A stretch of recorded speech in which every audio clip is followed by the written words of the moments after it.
Thank you for inviting me. Thank you for inviting me to join you today. Next week marks the 20th anniversary of the Homeland Security Act being signed into law. This act brought together many components of the federal government to safeguard the United States against foreign terrorism in the wake of the devastation wrought on September 11th, 2001. It remains the largest reorganization of the federal government's national security establishment since 1947. It is a testament to the grave threat we faced as a nation from terrorism brought to our shores by foreign actors and foreign terrorist organizations. Congress created a department that has significantly reduced the foreign terrorism threat posed to the homeland. Mr. Secretary, will you pull your mic a little closer to you? How's that? Well, all right, let's see how that goes. Congress created a department that has significantly reduced the risk foreign terrorism poses to the homeland by increasing our capacity to prepare for and respond to those events.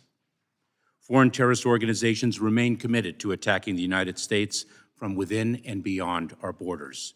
They use social media platforms to amplify messaging intended to inspire attacks in the homeland. They have adapted to changing security environments, seeking new and innovative ways to target the United States.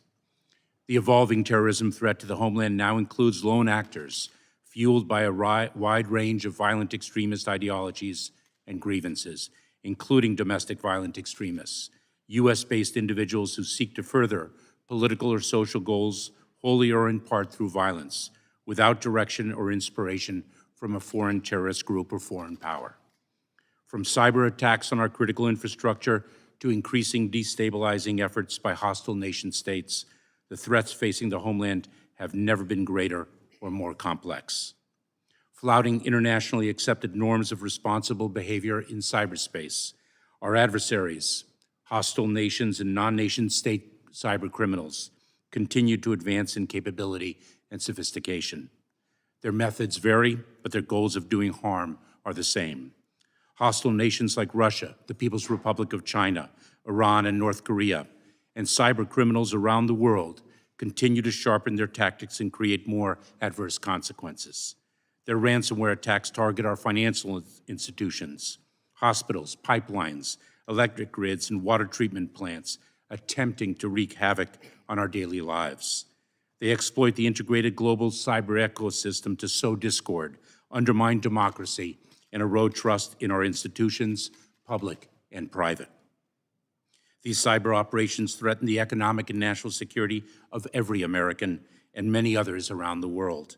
In particular, China is using its technology to tilt the global playing field to its benefit. They leverage sophisticated cyber capabilities to gain access to the intellectual property, data, and infrastructure of American individuals and businesses. Russia's unprovoked invasion of Ukraine intensified the risk of a cyber attack, impacting our critical infrastructure earlier this year. Nation-state aggression is creating a heightened risk of chemical, biological, radiological, and nuclear-related threats to Americans as well. While fast-emerging technologies like unmanned aerial systems, artificial intelligence, internet communications, and cryptocurrencies are helping societies be more productive, creative, and entrepreneurial, they also are introducing new risks. Transnational criminal organizations are deploying these technologies to commit a wide array of crimes as they continue to grow in size, scale, sophistication, and lethality. With respect to unmanned aerial systems in particular, it is vital that Congress act before the end of this year to extend our CUAS authorities in order to protect the American people from malicious drone activity. The risk of targeted violence perpetrated by actors abroad and at home is substantial. Emerging technology platforms allow individuals and nation-states to fan the flames of hate and personal grievances to large audiences and are encouraging people to commit violent acts.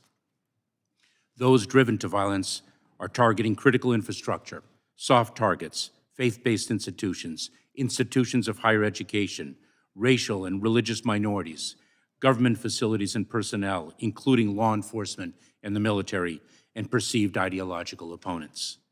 Addressing these threats requires a whole-of-society approach across federal, state, and local governments, the private sector, nonprofits, academia, and, most importantly, every citizen.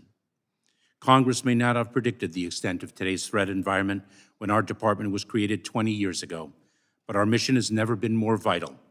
Our components have never collaborated more closely. Our extraordinary workforce has never been more capable, and our nation has never been more prepared. We must harness the same deliberative and bipartisan spirit in which this department was created to combat the vast threats Americans face today. I look forward to answering your questions.